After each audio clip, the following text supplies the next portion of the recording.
ജീവിതത്തിൻ്റെ ഏത് സാഹചര്യത്തിൽ കൂടെ നാം കടന്നു പോകാനും ഈ ഒരു 5 വാക്ക് മതി നമ്മളെ പിടിച്ചു നിർത്താൻ. യഹോവ എൻ്റെ ഇടയനാകുന്നു, എനിക്ക് മുട്ടുണ്ടാകില്ല. യഹോവ ഇടയനാകുന്നു എന്നല്ല പറയുന്നത്, യഹോവ നമ്മുടെ ഇടയനാകുന്നു എന്നല്ല പറയുന്നത്, യഹോവ എൻ്റെ ഇടയനാകുന്നു.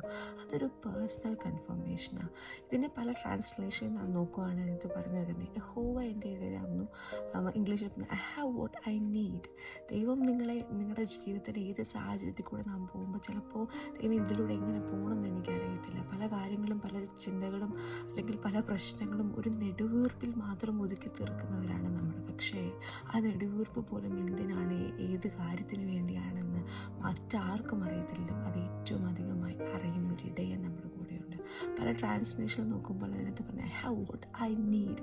നിങ്ങൾ കടന്നു പോകുന്ന ഈ സാഹചര്യത്തിൽ നിങ്ങളെ ദൈവം എക്യുപ്പ് ചെയ്തിട്ടാണ് വിടുന്നത്. ചിലപ്പോൾ ബലഹീനതമായിട്ട് തോന്നിയിട്ടുണ്ടാകും, ചിലപ്പോൾ മുൻപോട്ട് പോകുവാൻ സ്റ്റക്കായിട്ട് ഫീൽ ചെയ്യുന്നുണ്ടാകും, ചിലപ്പോൾ ക്ഷീണം തോന്നുന്നുണ്ടാകും. പക്ഷേ God is equipping you to walk this new valleys. അത് നിങ്ങൾ വീണു പോകാനല്ല, അത് നിങ്ങളെ കുറവാക്കാനല്ല, പകരം നിങ്ങളെ ബലപ്പെടുത്തുവാൻ, നിങ്ങളെ ശക്തീകരിക്കുവാൻ, അടുത്തൊരു പാതയിലേക്ക് നിങ്ങളുടെ കൂടെ നടത്തുവാൻ. എപ്പോഴും നിങ്ങളുടെ മൈൻഡിൽ ഈ ഒരു ഇമേജ് ഉണ്ടാവണം, യഹോവ എൻ്റെ കൂടെയുണ്ട്, നിങ്ങളുടെ സൈഡിൽ എപ്പോഴും നിങ്ങളോട് ചേർന്നുണ്ട്, ബാക്കിലോ ഫ്രണ്ടിലോ അല്ല, യഹോവ നിൻ്റെ കൂടെയുണ്ട്. യഹോവ എൻ്റെ ഇടയനാണ്.